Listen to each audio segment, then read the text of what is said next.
এই নতুন শক্তির মুখে যুক্তরাষ্ট্র ও ইসরায়েল কি শেষ পর্যন্ত পিছু হটতে বাধ্য হবে?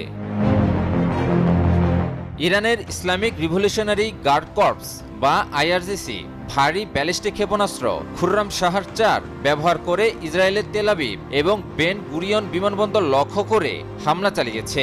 অপারেশন ট্রু প্রমিস 4 এর 19তম ধাপের অংশ হিসেবে এই হামলা চালানো হয়েছে বলে জানায় আইআরজিসি। আইআরজিসির এক বিবৃতিতে বলা হয়েছে, তেল আবিবের কেন্দ্রস্থল বেন গুরিয়ন বিমানবন্দর এবং সেখানে অবস্থানরত ইসরায়েলি বিমান বাহিনীর 27তম স্কোয়াড্রনের ঘাঁটি লক্ষ্য করে 1 টন ওয়ারহেড বহনকারী একাধিক ক্ষেপণাস্ত্র নিক্ষেপ করা হয়। শক্তিশালী এই হামলায় লক্ষ্যবস্তুতে সফলভাবে আঘাত হানা হয়েছে বলে দাবি করেছে ইরান।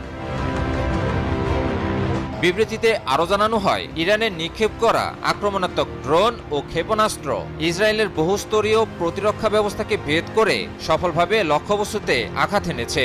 নতুন প্রজন্মের এই ড্রোন ও ক্ষেপণাস্ত্র ইসরায়েলের আকাশে যেন এক ভয়ঙ্কর দুঃস্বপ্ন হয়ে দেখা দিয়েছে। এদিকে অপারেশন ট্রু প্রমিস 4 এর 18তম ধাপেও বড় ধরনের হামলা দাবি করেছে আইআরজিসি। তাদের ভাষ্য অনুযায়ী